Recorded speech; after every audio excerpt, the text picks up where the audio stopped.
Hello दोस्तों, हमारे YouTube channel और जीरो से में आपका बहुत बहुत स्वागत है। तो हम आपके लिए लेकर आए हैं झारखंड के द्वारा जो जारी किया गया है मॉडल प्रश्न पत्र, वो लेकर आए हैं। जो दोस्तों विषय सामाजिक विज्ञान का है और आज सेट 1 बताया जा रहा है। कुछ ही दिन के बाद सेट 1, सेट 2, सेट 3, सेट 5 तक पढ़ा दिया जाएगा। उसके बाद अन्य विषयों का भी इसी चैनल पर मॉडल प्रश्न पत्र बताया जाएगा विथ PDF के साथ। जी हाँ दोस्तों, तो हमारे यूट्यूब चैनल को सब्सक्राइब कर लीजिए और लाइक कीजिए वीडियो को और ज़्यादा से ज़्यादा वीडियो को शेयर कीजिए।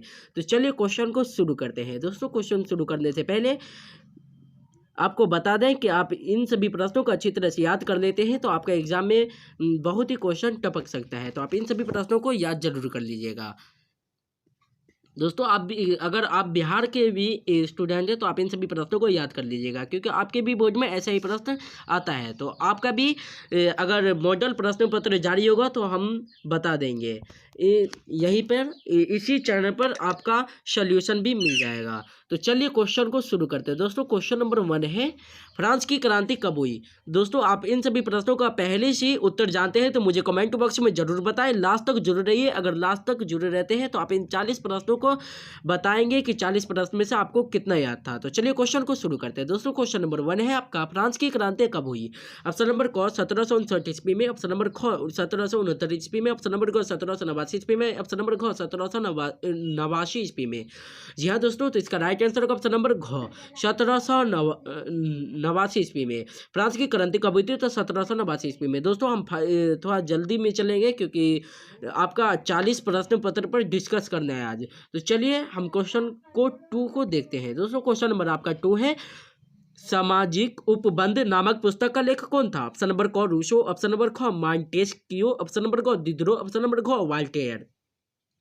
जी हाँ दोस्तों, तो इसका राइट आंसर होगा ऑप्शन नंबर क रूसो। सामाजिक उपबंध नामक पुस्तक का लेखक कौन था है? तो रूस ने लिखा था सामाजिक उपबंध पुस्तक। जी हाँ, तो ध्यान रखिएगा। चलिए नेक्स्ट क्वेश्चन को देखते हैं। दोस्तों क्वेश्चन नंबर 3 को, दोस्तों आपका 3 इस प्रकार क्वेश्चन है, यंग इटली सोसाइटी की स्थापना किसने की थी? ऑप्शन नंबर क काबूर, ऑप्शन नंबर ख मेजनी, ऑप्शन नंबर ग बिस्मार्क, ऑप्शन नंबर घ रूसो। जी हाँ दोस्तों, तो इसका राइट आंसर होगा ऑप्शन नंबर ख मेजनी ने किया था। यंग इटली सोसाइटी की स्थापना किसने किया था? तो मेजनी ने किया था, ध्यान रखिएगा। चलिए नेक्स्ट क्वेश्चन को देखते हैं। दोस्तों क्वेश्चन नंबर 4 को, दोस्तों आपका क्वेश्चन नंबर 4 है, इटली का एकीकरण कब पूरा हुआ? ऑप्शन नंबर को 1891 में, ऑप्शन नंबर ख 1861 में, ऑप्शन नंबर को 1870 में, ऑप्शन नंबर घ 1881 ईस्वी में। जी हाँ दोस्तों, तो इसका राइट आंसर होगा ऑप्शन नंबर ग 1870 ईस्वी में इटली का एकीकरण हुआ था। इटली का एकीकरण पूरा हुआ था। कितना में हुआ था? तो दोस्तों 1870 ईस्वी में हुआ था, ध्यान रखिएगा। दोस्तों ये सभी प्रश्न अभी 4 तक जो आया है हिस्ट्री का प्रश्न ही था, तो आप हिस्ट्री पर ज़्यादा ध्यान दें और सोशल साइंस सभी पे ध्यान जरूर दें। सोशल साइंस आप एनसीईआरटी पैटर्न पर आधारित रहता है। आप एनसीईआरटी पैटर्न पर आधारित प्रश्न अगर याद कर लिए होंगे तो आपको ये सारे क्वेश्चन बन ही जाएगा। तो चलिए क्वेश्चन को देखते हैं। दोस्तों क्वेश्चन नंबर 5 है आपका, शुल्क संघ जालवेराइन की स्थापना किसकी पहल पर की गई थी? ऑप्शन नंबर क पर्सा, ऑप्शन नंबर ख फ्रांस, ऑप्शन नंबर ग ऑस्ट्रेलिया, ऑप्शन नंबर घ रूस।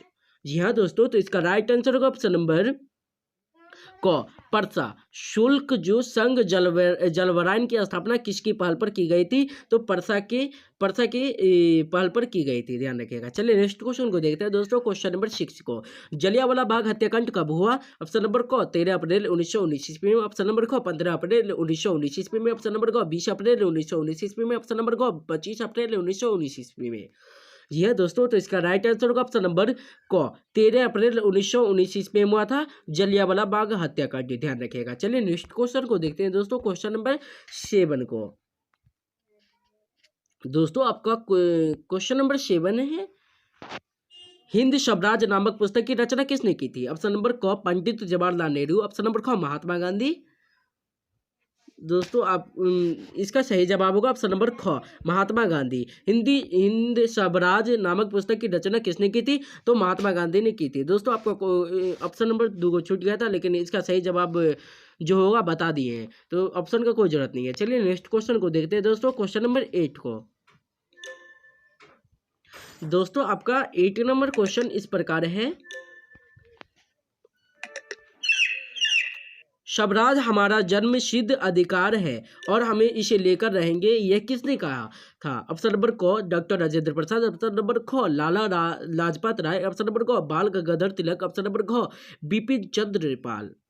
जी हाँ दोस्तों, तो इसका राइट आंसर होगा ऑप्शन नंबर ग बाल गंगाधर तिलक ने कहा था स्वराज हमारा जन्मसिद्ध अधिकार है और हम इसे लेकर रहेंगे। ये किसने कहा था? तो दोस्तों बाल गंगाधर तिलक ने कहा था, ध्यान रखिएगा। चलिए नेक्स्ट क्वेश्चन को देखते हैं दोस्तों। क्वेश्चन नंबर 9 को, ब्रिटिश सरकार ने कैसर ए हिंद की उपाधि किसे सम्मिलित किया? ऑप्शन नंबर क पंडित जवाहरलाल नेहरू, ऑप्शन नंबर ख श्रीमती इंदिरा गांधी, ऑप्शन नंबर ग रविंद्रनाथ टैगोर, ऑप्शन नंबर घ महात्मा गांधी।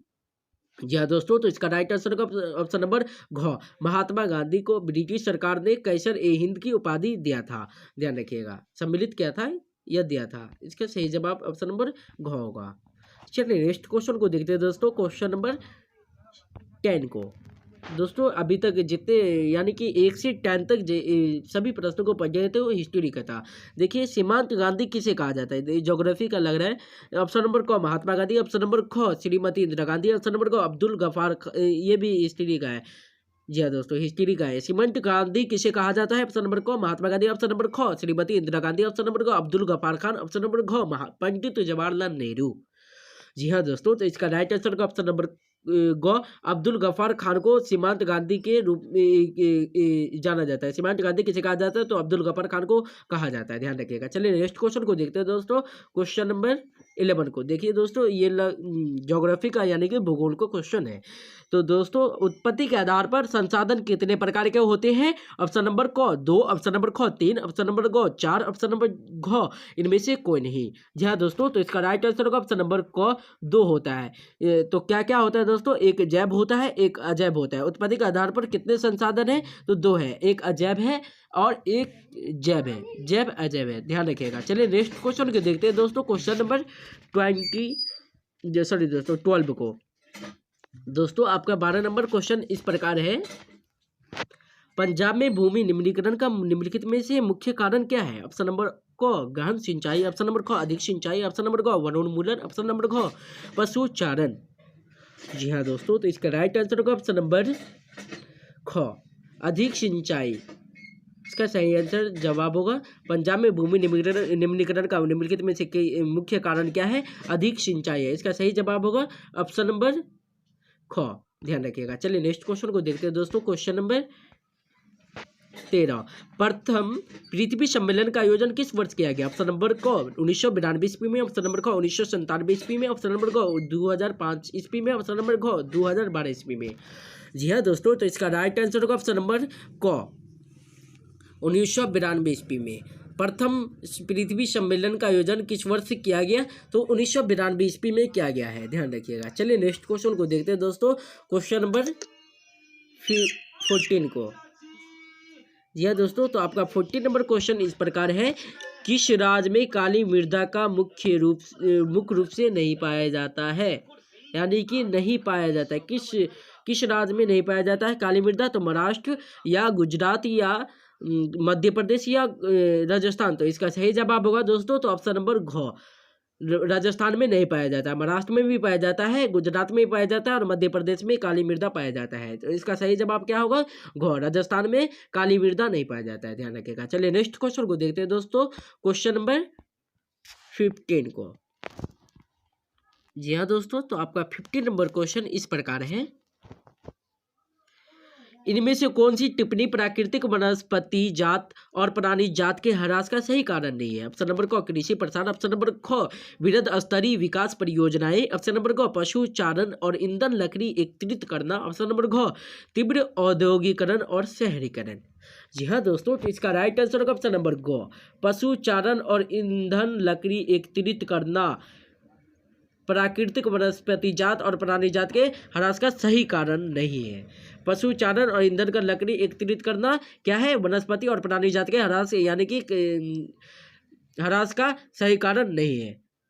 इसका ऑप्शन नंबर ग सही जवाब होगा। चलिए नेक्स्ट क्वेश्चन को देखते हैं दोस्तों। क्वेश्चन नंबर 16 को, दोस्तों आपका क्वेश्चन नंबर 16 इस प्रकार है, बाघ परियोजना की शुरुआत किस वर्ष हुई? ऑप्शन नंबर क 1972 ईस्वी में, ऑप्शन नंबर ख 1973 में, ऑप्शन नंबर ग 1974 में, ऑप्शन नंबर घ 1975 में। जी हाँ दोस्तों, तो इसका राइट आंसर होगा ऑप्शन नंबर ख 1973 में जो है बाघ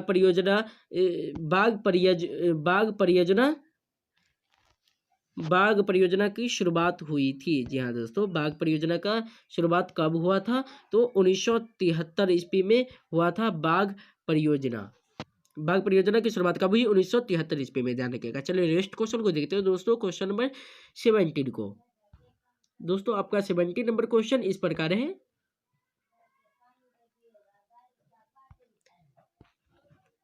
अंतर्राष्ट्रीय प्राकृतिक संरक्षण और प्राकृतिक संसाधन संरक्षण संघ के द्वारा विभाजन में किस श्रेणी को रखा गया है? ऑप्शन नंबर क संकटग्रस्त जातियां, ऑप्शन नंबर ख दुर्लभ जातियां, ऑप्शन नंबर ग लुप्त जातियां, ऑप्शन नंबर घ इनमें से सभी। जी हाँ दोस्तों, तो इसका राइट आंसर होगा ऑप्शन नंबर घ इनमें से सभी सही जवाब सही है। संकटग्रस्त जातियां, दुर्लभ जातियां और लुप्त जातियां, ध्यान रखिएगा। इसका सही जवाब होगा ऑप्शन नंबर घ। दोस्तों आप इन सभी प्रश्नों को अच्छी तरह से याद कर लीजिएगा, क्योंकि आपका प्रश्न पत्र ऐसा ही आने वाला है 2022 में। दोस्तों आपका क्वेश्चन नंबर 18 है, 14वीं शताब्दी में किसने दिल्ली में श्री फोर्ट क्षेत्र में जल की सप्लाई के लिए हौज खास का निर्माण करवाया? ऑप्शन नंबर क चंद्रगुप्त, ऑप्शन नंबर ख इल्तुतमिश, ऑप्शन नंबर ग अशोक, ऑप्शन नंबर घ कुतुबुद्दीन ऐबक। जी हाँ दोस्तों, तो इसका राइट आंसर होगा ऑप्शन नंबर ख 14वीं शताब्दी में दिल्ली में जो है फोर्ट क्षेत्र जल की सप्लाई के लिए हौज खास का निर्माण किसने कराया था? तो इल्तुतमिश। इसका सही जवाब होगा ऑप्शन नंबर ख। जी हाँ दोस्तों, ध्यान रखिएगा। चलिए नेक्स्ट क्वेश्चन को देखते हैं दोस्तों, क्वेश्चन नंबर 19 को। दोस्तों आपका 19 नंबर क्वेश्चन इस प्रकार है, निम्नलिखित में से कौन सा वक्तव्य बहुउद्देशीय नदी परियोजनाओं के पक्ष में दिया गया तर्क नहीं है? ऑप्शन नंबर क बहुउद्देशीय परियोजनाओं उन क्षेत्रों में जल जाती है जहां जल की कमी होती है। ऑप्शन नंबर ख बहुउद्देशीय परियोजनाएं जल बहाव को नियंत्रित करने बाढ़ पर काबू पाती है। ऑप्शन नंबर ग बहुउद्देशीय परियोजनाओं से बृहद स्तर पर विस्थापन होता है और आजीविका खत्म हो जाती है। ऑप्शन नंबर घ बहुउद्देशीय परियोजनाएं हमारे उद्योग और घरों के लिए विद्युत पैदा करती है। दोस्तों ऑप्शन नंबर क ख ग घ को देखने के बाद मुझे पता चलता है कि ऑप्शन नंबर घ इसका सही जवाब हो जाएगा। बहुउद्देशीय परियोजनाओं से बृहद स्तर पर विस्थापन होता है और आजीविका खत्म होती है, ये तर्क गलत है। जी हाँ दोस्तों, चलिए नेक्स्ट क्वेश्चन को देखते हैं दोस्तों, क्वेश्चन नंबर 20 को। दोस्तों 20 नंबर क्वेश्चन आपका इस प्रकार है, दोस्तों जूम कर लेते हैं, यानी कि बड़ा कर लेते हैं, अच्छी तरह से दिखे। तो आपका दोस्तों 20 नंबर क्वेश्चन इस प्रकार है, सरदार सरोवर बांध किस नदी पर बनाया गया है? सरदार सरोवर बांध जो है किस नदी पर बनाया गया है? दोस्तों आपका ऑप्शन नंबर इस प्रकार है, गंगा, यमुना, नर्मदा, गोदावरी। जी हाँ दोस्तों, तो इसका राइट आंसर होगा ऑप्शन नंबर ग, नर्मदा पर सरोवर बांध बनाया गया है। जी हाँ दोस्तों, चलिए नेक्स्ट क्वेश्चन को देखते हैं दोस्तों, क्वेश्चन नंबर 21 को। दोस्तों सामान्यतः किसी देश का विकास किस आधार पर निर्धारित किया जा सकता है? ऑप्शन नंबर क प्रति व्यक्ति आय, ऑप्शन नंबर ख औसत साक्षरता दर, ऑप्शन नंबर क लोगों की स्वास्थ्य स्थिति, ऑप्शन नंबर ख उपरोक्त सभी। जी हाँ दोस्तों, तो इसका राइट आंसर होगा ऑप्शन नंबर घ, उपरोक्त सभी सही जवाब है। ऑप्शन नंबर क प्रति व्यक्ति आय होना चाहिए, औसत साक्षरता दर होना चाहिए और लोगों की स्वस्थ स्थिति होना चाहिए। इसी आधार पर विकास की आधार निर्धारित किया जाता है, ध्यान रखिएगा। चलिए नेक्स्ट क्वेश्चन को देखते हैं दोस्तों, क्वेश्चन नंबर 22 को। दोस्तों आपका 22 नंबर क्वेश्चन इस प्रकार है, मान लीजिए कि किसी देश में 4 परिवार है, इन परिवारों की प्रति व्यक्ति आय 5,000 है। अगर 3 परिवार की आय 4,000, 7,000, 3,000, तो चौथे परिवार की आय क्या है? दोस्तों आप इन चारों का जोड़ेगा तो लगभग 14,000 होगा, उसके बाद माइनस कर दीजिएगा, तो इसका आंसर होगा ऑप्शन नंबर घ, 6,000 इसका सही जवाब हो जाएगा। दोस्तों आप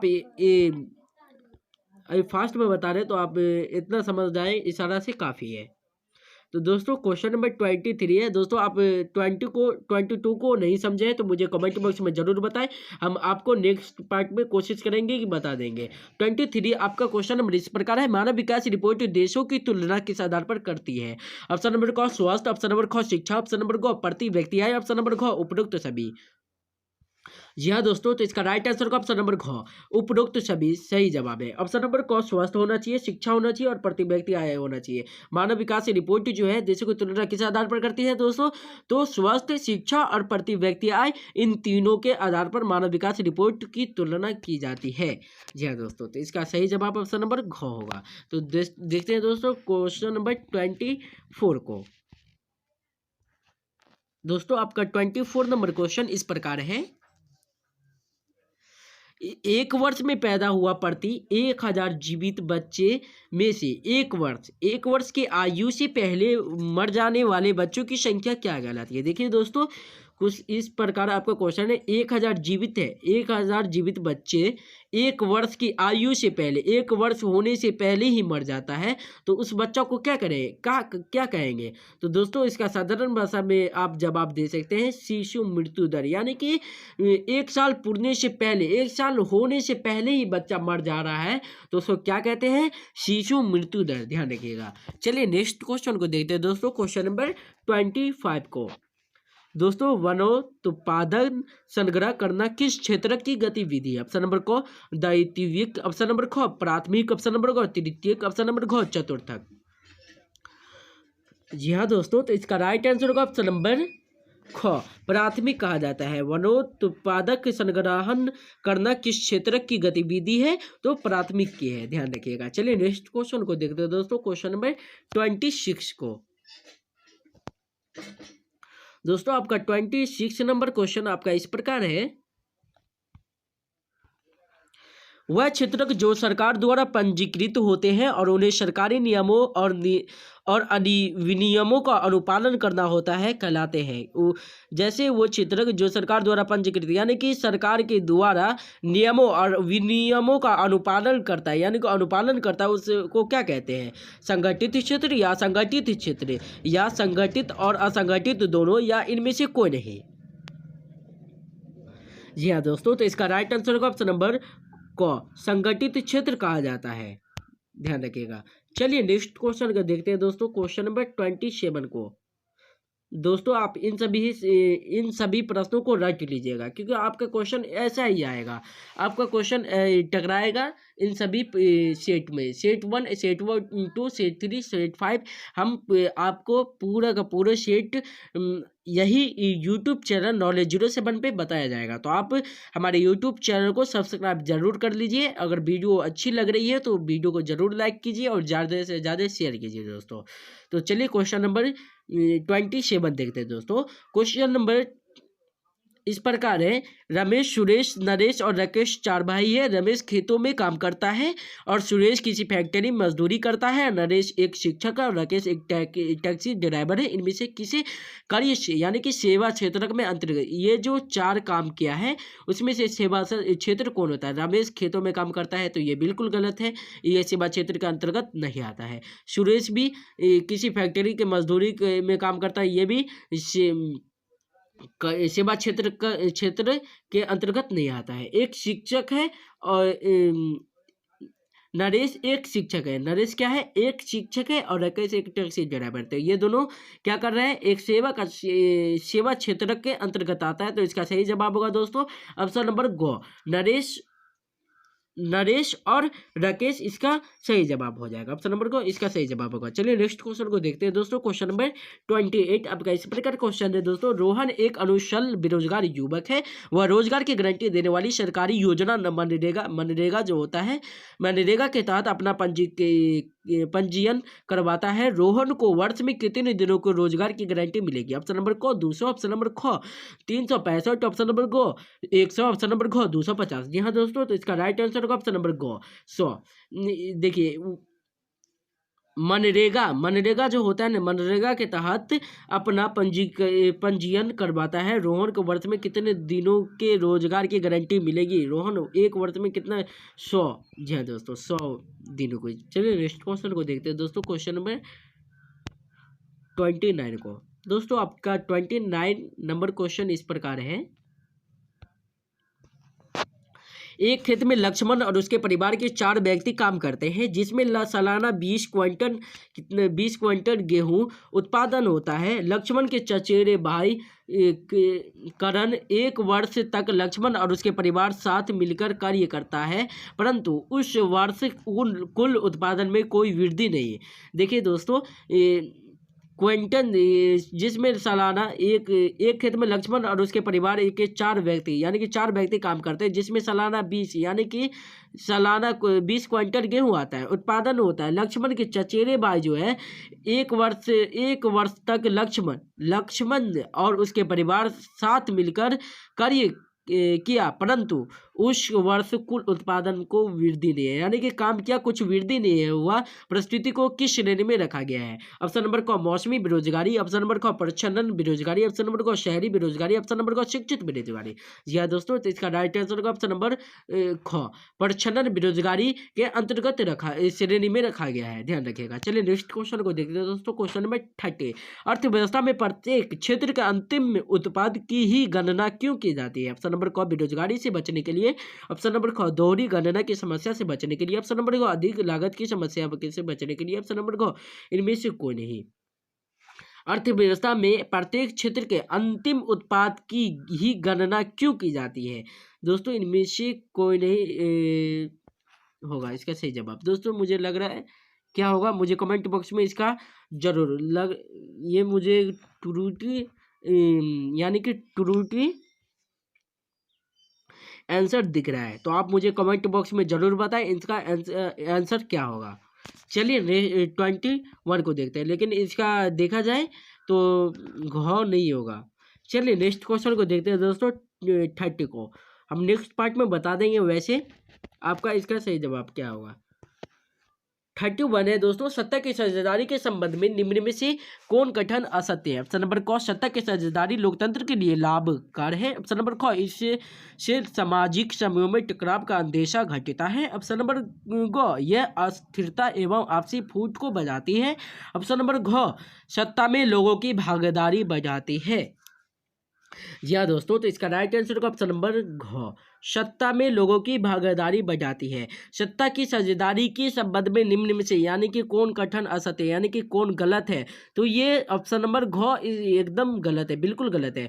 सत्ता में लोगों की भागीदारी बढ़ाती है, ये बिल्कुल गलत है। चलिए नेक्स्ट क्वेश्चन को देखते हैं दोस्तों। क्वेश्चन नंबर 22 को निम्न में से कौन बेल्जियम का एक भाषीय समूह नहीं है, यानी कि बेल्जियम का एक भाषीय समूह नहीं है। ऑप्शन नंबर क फ्रेंच, ऑप्शन नंबर ख स्पेनिश, ऑप्शन नंबर ग डच, ऑप्शन नंबर घ जर्मन। जी हाँ दोस्तों, तो इसका राइट आंसर है ऑप्शन नंबर ख, स्पेनिश जो है बेल्जियम का एक भाषीय समूह नहीं है, ध्यान रखिएगा। ऑप्शन नंबर ख इसका सही जवाब हो जाएगा। चलिए नेक्स्ट क्वेश्चन को देखते हैं दोस्तों। क्वेश्चन नंबर 23 को दोस्तों 23 क्वेश्चन आपका इस प्रकार है। स्वतंत्र राष्ट्र बनाने के बाद श्रीलंका किसे राष्ट्रभाषा घोषित किया गया? ऑप्शन नंबर क तमिल, ऑप्शन नंबर ख हिंदी, ऑप्शन नंबर क पाली, ऑप्शन नंबर घ सिन्हली। जी हाँ दोस्तों, तो इसका राइट आंसर का ऑप्शन नंबर घ, सिन्हली को स्वतंत्र राष्ट्र बनाने के बाद श्रीलंका में किसी राष्ट्रभाषा को घोषित किया गया? तो दोस्तों सिन्हली को, और तमिल भी था लेकिन 13% था। चलिए नेक्स्ट क्वेश्चन को देखते हैं दोस्तों। क्वेश्चन नंबर 24 को दोस्तों आपका 24 नंबर क्वेश्चन इस प्रकार है। श्रीलंका स्वतंत्र राष्ट्र कब बना?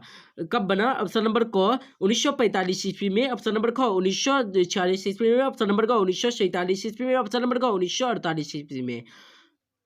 जी हाँ दोस्तों, तो इसका राइट आंसर का ऑप्शन नंबर घ 1948 ईस्वी में श्रीलंका स्वतंत्र राष्ट्र बना, 1948 ईस्वी में, ध्यान रखिएगा। चलिए नेक्स्ट क्वेश्चन को देखते हैं दोस्तों। क्वेश्चन नंबर 25 को दोस्तों दोस्तों 25 नंबर क्वेश्चन आपका इस प्रकार है, निम्न में से कौन संघवाद की एक विशेषता नहीं है? ऑप्शन नंबर क, यहाँ सरकार दो या अधिक स्तरों वाली होती है। ऑप्शन नंबर ख, अलग अलग स्तरों की सरकार एक ही नागरिक समूह पर शासन करती है। ऑप्शन नंबर ग, विभिन्न स्तरों की सरकारों के अधिकार क्षेत्र संविधान में स्पष्ट रूप से वर्णित नहीं होती। ऑप्शन नंबर घ, अदालतों को संविधान और विभिन्न स्तरों की सरकारों को अधिकारों की व्याख्या करने का अधिकार है। तो दोस्तों इसका सही जवाब क्या होगा, इसके ऊपर कर लेते हैं, इसका सही जवाब क्या होगा? जी हाँ दोस्तों, तो इसका राइट आंसर होगा ऑप्शन नंबर ग। इसका राइट आंसर ग हो जाएगा। विभिन्न स्तरों की सरकारों का अधिकार क्षेत्र संविधान में स्पष्ट रूप से वर्णित नहीं होते। इसका ये विशेषता नहीं है। ये जो निम्न में संघवाद का विशेषता कौन नहीं है, तो विभिन्न स्तरों की सरकारों के अधिकार क्षेत्र संविधान के स्पष्ट रूप से वर्णित नहीं होते हैं। ये गलत है, ये गलत बात है। चलिए नेक्स्ट क्वेश्चन को देखते हैं दोस्तों, क्वेश्चन नंबर 36 को। जी हाँ दोस्तों, 36 नंबर क्वेश्चन आपका इस प्रकार है, निम्न में से कौन भारत के अनुसूचित के रूप में शामिल नहीं है? ऑप्शन नंबर क, आरबी। ऑप्शन नंबर ख, मैथिली। ऑप्शन नंबर ग, संथाली। ऑप्शन नंबर घ, असमिया। जी हाँ दोस्तों, तो इसका राइट सॉरी दोस्तों रुकिए, हाँ इसका सही जवाब होगा ऑप्शन नंबर क, आरबी। निम्न में से कौन भारत के अनुसूचित भाषा के रूप में शामिल नहीं है? तो वो आरबी है। मैथिली भी शामिल है, संथाली भी शामिल है और असमिया भी शामिल है भारत की अनुसूचित भाषा में, लेकिन अरबी भाषा सम्मिलित नहीं है। चलिए नेक्स्ट क्वेश्चन को देखते हैं दोस्तों, क्वेश्चन नंबर 27 को। 27 नंबर क्वेश्चन दोस्तों आपका इस प्रकार है, निम्न में से कौन सम्मिलित नहीं है दोस्तों? ऑप्शन नंबर क, राज्य सरकार राज्य सूची। ऑप्शन नंबर ख, केंद्र सरकार से या संघीय सूची। ऑप्शन नंबर ग, केंद्र और राज्य सरकार समवर्ती। ऑप्शन नंबर घ, स्थानीय सरकार अवशिष्ट अधिकार। क्या सम्मिलित नहीं है दोस्तों? 37 का आंसर क्या हो जाएगा दोस्तों? 37 का आंसर क्या होगा? ऑप्शन नंबर घ, स्थानीय सरकार और अवशिष्ट अधिकार। जी हाँ, निम्न में से कौन सम्मिलित नहीं है? तो स्थानीय सरकार और अवशिष्ट सरकार सम्मिलित नहीं है, ध्यान रखिएगा। चलिए नेक्स्ट क्वेश्चन को देखते हैं दोस्तों, क्वेश्चन नंबर 28 को। जी हाँ दोस्तों, 28 नंबर आपका क्वेश्चन इस प्रकार है, भारत में विकेंद्रीकरण के संबंध में कौन सत्य है? ऑप्शन नंबर को, अब स्थानीय स्वशासी निकायों को चुनाव के निमित्त रूप से कराना संवैधानिक बाध्यता नहीं है। ऑप्शन नंबर ख, वास्तविक विकेंद्रीकरण की दिशा में एक बड़ा कदम 1992 में उठाया गया। ऑप्शन नंबर ग, कम से कम 1/4 पद महिलाओं के लिए आरक्षित है। ऑप्शन नंबर घ, पंचायत और नगरपालिका चुनाव कराने के लिए राष्ट्रीय चुनाव आयोग नामक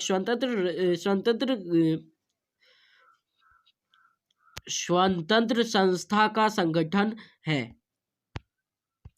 जी हाँ दोस्तों, इसका सही जवाब क्या होगा? 38 का सही जवाब हो जाएगा ऑप्शन नंबर ख, वास्तविक विकेंद्रीकरण की दिशा में एक बड़ा कदम 1992 में उठाया गया। यानी कि सत्य विकेंद्रीकरण के संबंध में कौन सत्य है, यानी कि सही जवाब है। तो इसका सही जवाब होगा ऑप्शन नंबर ख, वास्तविक विकेंद्रीकरण की दिशा में एक बड़ा कदम 1992 में उठाया गया था, ध्यान रखिएगा। चलिए नेक्स्ट क्वेश्चन को देखते हैं दोस्तों, क्वेश्चन नंबर 29 को। दोस्तों 29 नंबर क्वेश्चन आपका इस प्रकार है,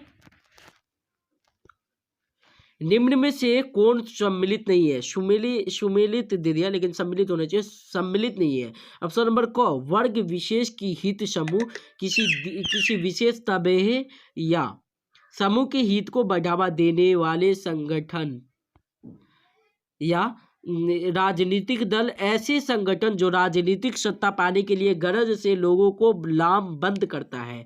ऑप्शन नंबर ग, किसी सामाजिक समस्याओं के समाधान के लिए चलाया गया एक ऐसा संघर्ष जिसमें संगठित संरक्षण को भी शक्ति है नहीं। तो ऑप्शन नंबर घ, राजनीतिक में सीधे भाग लेते हैं। जी हाँ दोस्तों, तो इसका आंसर क्या होगा? इसका ऑप्शन नंबर घ इसका सही जवाब हो जाएगा। जी हाँ दोस्तों, दबाव समूह राजनीति में सीधे भाग लेते हैं, इसका ऑप्शन नंबर घ सही जवाब हो जाएगा, ध्यान रखिएगा दोस्तों। तो नेक्स्ट क्वेश्चन को देखते हैं, क्वेश्चन नंबर 40 को। दोस्तों 14 नंबर क्वेश्चन इस प्रकार है आपका, सॉरी दोस्तों 14 नंबर क्वेश्चन आपका इस प्रकार है, निम्न में से कौन सम्मिलित नहीं है? ऑप्शन नंबर क, नर्मदाओ बचाओ आंदोलन एक मुद्दे पर आधारित आंदोलन है। ऑप्शन नंबर ख, खाद्य विक्रेताओं का संघ या दबाव समूह। ऑप्शन नंबर ग, तृणमूल कांग्रेस राजनीतिक दल। ऑप्शन नंबर घ, श्रीलंका संगठक शासन प्रणाली। जी हाँ दोस्तों, तो इसका राइट आंसर होगा ऑप्शन नंबर घ, श्रीलंका संगठक शासन प्रणाली।